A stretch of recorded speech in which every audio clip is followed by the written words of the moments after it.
Good morning class. Today we will study this topic, that is some first order reactions which we have to be learn as well as we have to understand about these reactions. Decomposition of hydrogen peroxide. This reaction you have already studied in your class 11th in chapter hydrogen. Hydrogen chapter में भी आपने ये reaction पढ़ा था and एक question भी आया था कि हम हाइड्रोजन पेरोक्साइड को कलर्ड बॉटल्स में क्यों स्टोर करते हैं, क्योंकि वो बहुत आसानी से टूट जाता है. यहाँ पर रिएक्शन को मैंने सिंगल मॉलिक्यूल के लिए लिया है. This is single molecule of H2O2 and it breaks into one molecule of water and half molecule of oxygen. वैसे तो हाफ मॉलिक्यूल हो ही नहीं सकता, मॉलिक्यूल जो होगा वो कंप्लीट होगा, तो इसीलिए हम यहाँ पर 2 अप्लाई कर देते हैं और ये पूरा मॉलिक्यूल शो करता है. Now as we have to understand about this कि there are a number of reactions which occurs in gaseous state. बहुत सारी रिएक्शंस हैं जो हमारी रिएक्शंस गैसियस स्टेट में होती हैं, तो वहाँ पर हम वॉल्यूम लेते हैं, वहाँ पर हम पार्शियल प्रेशर से भी डील करते हैं. इससे पहले टॉपिक में भी मैंने डिस्कस किया है आपके साथ ये point.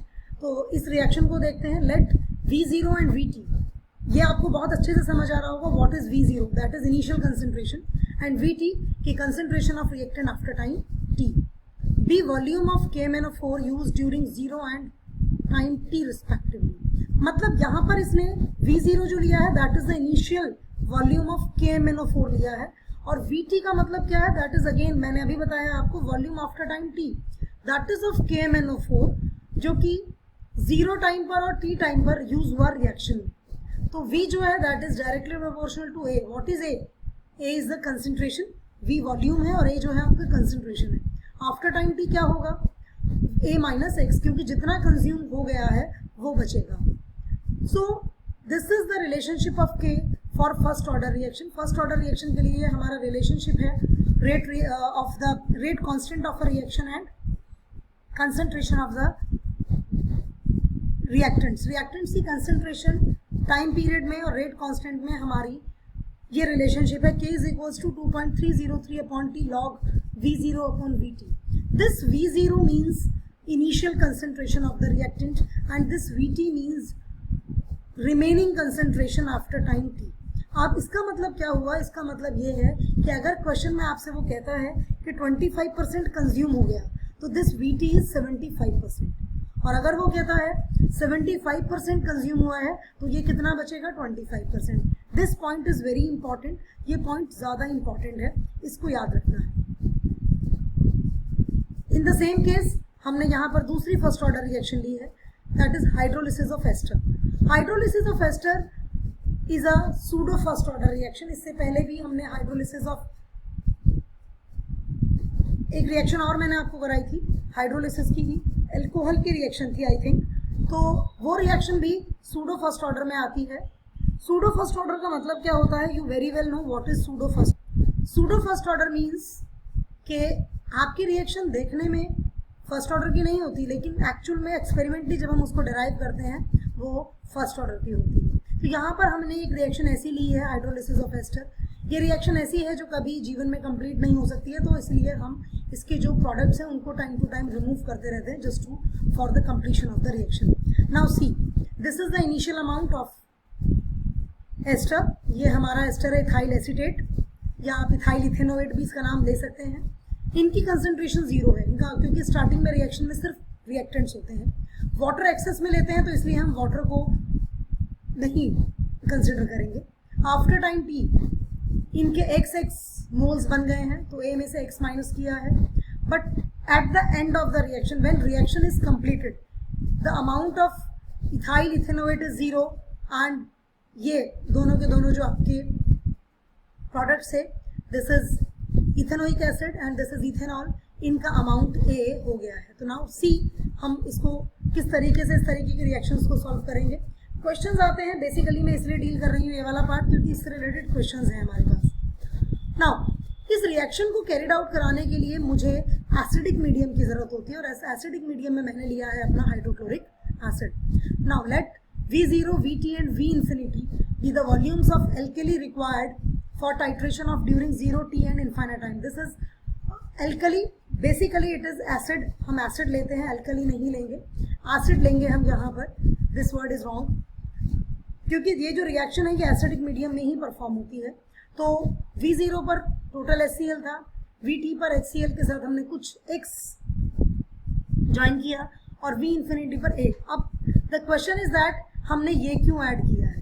The reason is that H positive की जो कंसंट्रेशन है दैट गोज ऑन इंक्रीजिंग, वो धीरे धीरे रिएक्शन में बढ़ेगी, दैट गोज ऑन इंक्रीजिंग। सो हमने यहाँ पर V इंफिनिटी में से Vt को माइनस किया तो क्या आया, A माइनस एक्स, और Vt में से V0 को माइनस करेंगे तो आया आपका खाली x, इसमें से माइनस करेंगे तो ये खाली आएगा आपका x। एक सेकंड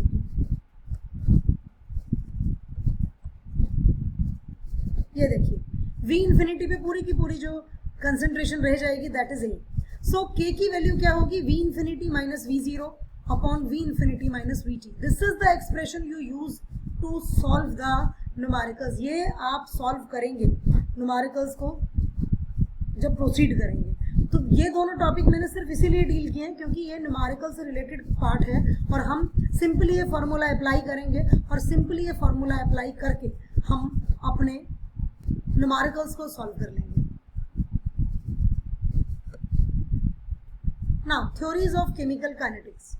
अब मैं इसके बारे में आपको ज़्यादा नहीं बताऊंगी क्योंकि आपके सिलेबस में ये नहीं है, लेकिन थोड़ा सा नॉलेज आपको इसका होना चाहिए कि एक्चुअली में ये है क्या। बस मैं इनकी थोड़ी सी आपको थ्योरी बताना चाहती हूँ, ज़्यादा कुछ नहीं। उसका रीज़न है क्योंकि ये आपके सिलेबस से टेम्परेरीली इस साल के लिए रिमूव किया गया है क्योंकि कोविड की वजह से। Now what is collision theory?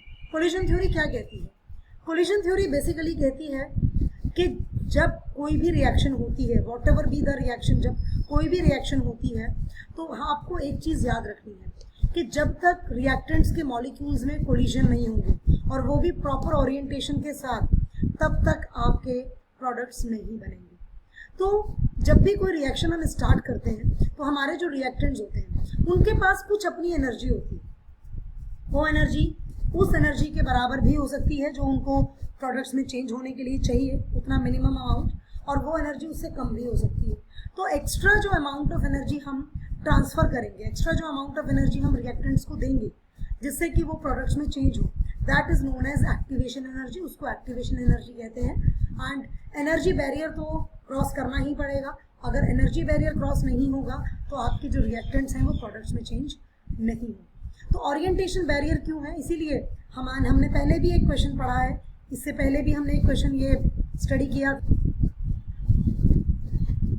इससे पहले भी हमने एक क्वेश्चन पढ़ा था। क्या क्वेश्चन था वो? हमारा क्वेश्चन था कि 3 से ज़्यादा मॉलिक्यूलरिटी रिएक्शन की पॉसिबल क्यों नहीं है। उसका रीज़न है क्योंकि अगर बहुत सारे पार्टिकल्स, बहुत सारे एटम्स हमारे रिएक्टेंट्स में होंगे, 4, 5, 6 होंगे, तो उनको हमें प्रॉपर कोलाइड करवाना है। कोलिजन के लिए सफिशिएंट अमाउंट ऑफ एनर्जी चाहिए।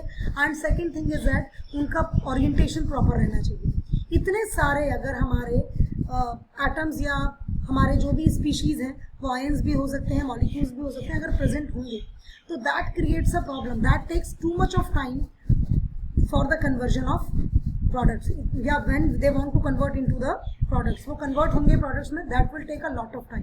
इसीलिए जिन रिएक्शंस में मॉलिक्यूलरिटी ज़्यादा होती है वो रिएक्शंस बहुत ज़्यादा आसानी से पॉसिबल नहीं होती है। That is for today. Thank you and have a good day.